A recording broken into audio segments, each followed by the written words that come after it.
ঈদযাত্রায় দেশের সড়ক মহাসড়কগুলোতে ভোর থেকেই বেড়েছে মানুষ ও গাড়ির চাপ। ঢাকা-টাঙ্গাইল মহাসড়কে সৃষ্টি হয়েছে দীর্ঘ যানজটের।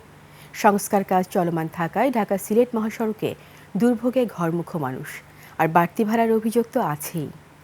প্রতিনিধিদের তথ্য ও ভিডিওতে টেক্সট রিপোর্ট।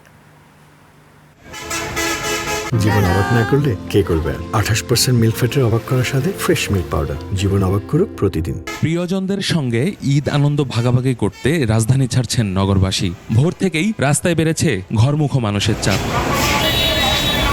গাজীপুরের ঢাকা-টাঙ্গাইল ও ঢাকা-ময়মনসিংহের চন্দ্রা ও চান্দনা চৌরাস্তায় গাড়ির চাপ বাড়ার সাথে সাথে বেড়েছে যাত্রীর সংখ্যা। কলকারখানা ছুটি হওয়ায় বাড়তি গাড়ির চাপে ঢাকা-টাঙ্গাইল মহাসড়কের চান্দনা থেকে শফিপুর অংশে সৃষ্টি হয়েছে যানজটের। গাড়ির সংকটে জীবনের ঝুঁকি নিয়ে অনেকেই যাচ্ছেন ট্রাক, পিকআপ ভ্যানে। রয়েছে বাড়তি ভাড়া নেওয়ার অভিযোগ। ভাড়া পাচ্ছে বেশি, 500, 600, 700, তাও গাড়ি পাওয়া যায় না।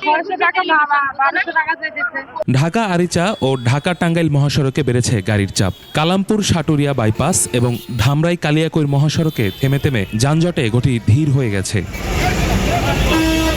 ঢাকা-টাঙ্গাইল যমুনা সেতু মহাসড়কে মির্জাপুর থেকে করটিয়ায় বেড়েছে গাড়ির চাপ। বেলা বাড়ার সাথে সাথে গাড়ির সংখ্যা বাড়লেও যানজট কমেছে।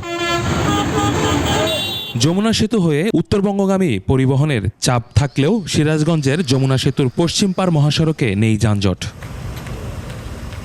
দক্ষিণের পথেও বেড়েছে যানবাহনের চাপ। ঢাকা-মাওয়া এক্সপ্রেসওয়ে হয়ে বাড়ি যাচ্ছেন দক্ষিণবঙ্গের 21 জেলার মানুষ। ভোর থেকে পদ্মা সেতুর টোল প্লাজায় গাড়ির চাপ বেড়েছে, সৃষ্টি হয়েছে দীর্ঘ সারির।